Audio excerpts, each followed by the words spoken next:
Welcome student, this is your history class, class 7 chapter 2 part 1. Your chapter name is New Kings and Kingdoms. Many new dynasties emerged after the 7th century. Map 1 shows the major ruling dynasty in different parts of the subcontinent between the 7th and 12th century.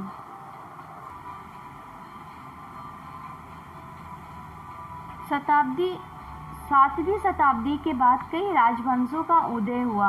मानचित्र 1 में उपमहाद्वीप के विभिन्न हिस्सों में 7वीं से 12वीं शताब्दी के बीच शासन करने वाले प्रमुख राजवंशों को दिखलाया गया है। The emergence of new dynasty. By the 7th century, there were big landlords or warriors, chiefs in different regions of the subcontinent.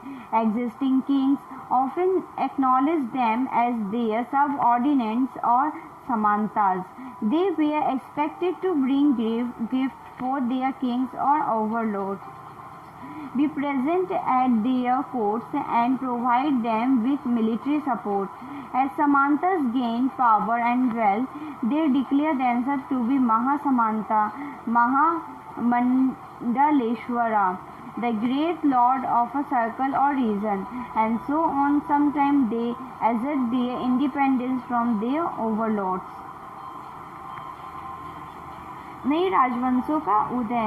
7वीं शताब्दी आते आते उपमहाद्वीप के विभिन्न भागों में बड़े भूस्वामी और योद्धा सरदार अस्तित्व में आ चुके थे। राजा लोग प्राय उन्हें अपने हित या सामंत के रूप में मान्यता देते थे। उनसे उम्मीद की जाती थी कि वे राजा या स्वामी के लिए उपहार लाएं, उनके दरबार में हाजिरी लगाएं और उन्हें सैन्य सहायता प्रदान करें। अधिक सत्ता और संपदा हासिल करने पर सामंत अपने अपने को महासामंत या महामंडलेश्वर यानी पूरे मंडल का महास्वामी इत्यादि घोषित कर देते थे। कभी कभी वे अपने स्वामी के आधिपत्य से स्वतंत्र हो जाने का दावा भी करते थे। One such instance was that of the Rashtrakutas in Deccan. Initially, they were subordinates to the Chalukya or Karnataka. In the mid-8th century, Danti Durga, a Rashtrakuta chief, overthrew his Chalukya overlord and performed a ritual called Hiranyagarbha, literally the golden womb. When this ritual was performed with the help of Brahmanas, it was thought to lead to the rebirth of the sacrificers as a Kshatriya, even if he was not one by birth. एक तरह का उदाहरण दक्कन में राष्ट्रकूटों का था। शुरुआत में वे कर्नाटक के चालुक्य राजाओं के अधीनस्थ थे। 8वीं सदी के मध्य में एक राष्ट्रकूट प्रधान दंती दुर्ग ने अपने चालुक्य स्वामी की अधीनता से इनकार कर दिया। उसे हराया और हिरण्यगर्भ शताब्दी अर्थ सोने का गर्भ नामक एक अनुष्ठान किया। जब यह अनुष्ठान ब्राह्मणों की सहायता से संपन्न किया जाता था तो यह माना जाता था कि इससे याजक जन्मना क्षत्रिय न होते हुए भी क्षत्रिय के रूप में दोबारा क्षत्रियत्व प्राप्त कर लेगा। In other cases, men from enterprising families using their military skill or to carve out kingdoms. For instance, the Kadamba Mayursharma and the Gurjara Pratihara Harichandra were Brahmanas who gave up their traditional profession and took to arms, successfully establishing kingdom in Karnataka and Rajasthan respectively. कुछ अन्य उदाहरण में उद्यमी परिवार के पुरुषों ने अपनी राजशाही कायम करने के लिए सैन्य कौशल का इस्तेमाल किया। मिसाल के तौर पर कदम मयूरशर्मन और गुर्जर प्रतिहार चंद्र ब्राह्मणन थे जिन्होंने अपने परंपरागत पेशों को छोड़कर शास्त्र शस्त्र को अपना लिया और क्रमशः कर्नाटक और राजस्थान में अपने राज्य सफलतापूर्वक स्थापित किए। Administration in the kingdoms. Many of these new kingdoms adopt high-sounding titles such as Maharaja, Adhiraja, the great king, overlord of the king, Tribhuvan, Chakravartin, lord of the three worlds, and so on. However, in spite of such claims, they often share power with their Samantas as well as with association of peasant traders and Brahmanas. राज्यों में प्रशासन।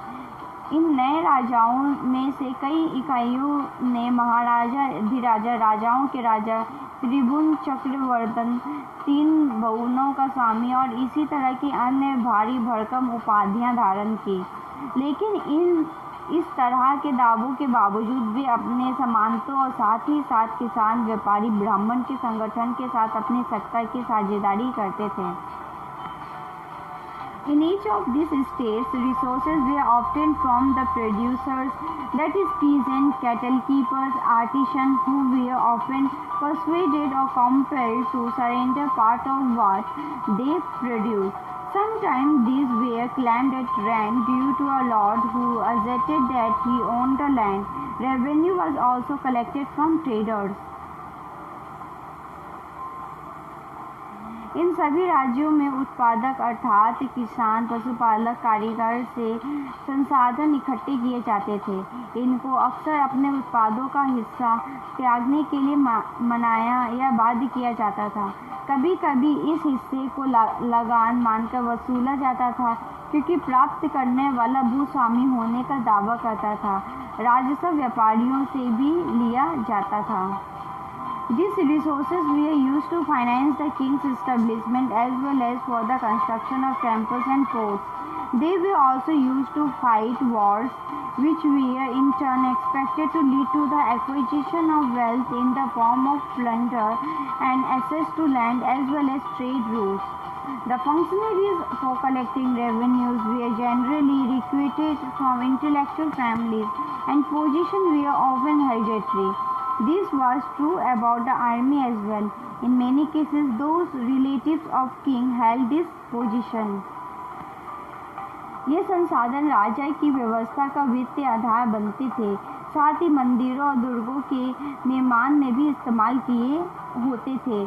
संसाधन उन युद्धों को लड़ने में भी इस्तेमाल होते थे जिनसे लूट की शक्ल में धन मिलने की तथा जमीन और व्यापारिक मार्गों के प्रयोग की संभावनाएं बनती थी। राजस्व वसूली के लिए पदाधिकारियों की नियुक्ति सामान्यतः प्रभावशाली परिवार के बीच से ही की जाती थी और प्राय वंशानुगत होती थी। सेना में भी ऐसा ही होता था। कई बार राजा के निकट संबंधी ही इन ओहदों पर होते थे। This is the end of this video.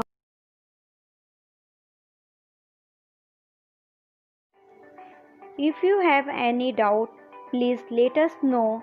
We will try to clear your doubts in another video. अगर आपको कोई संदेह है तो कृपया करके हमें बताइए।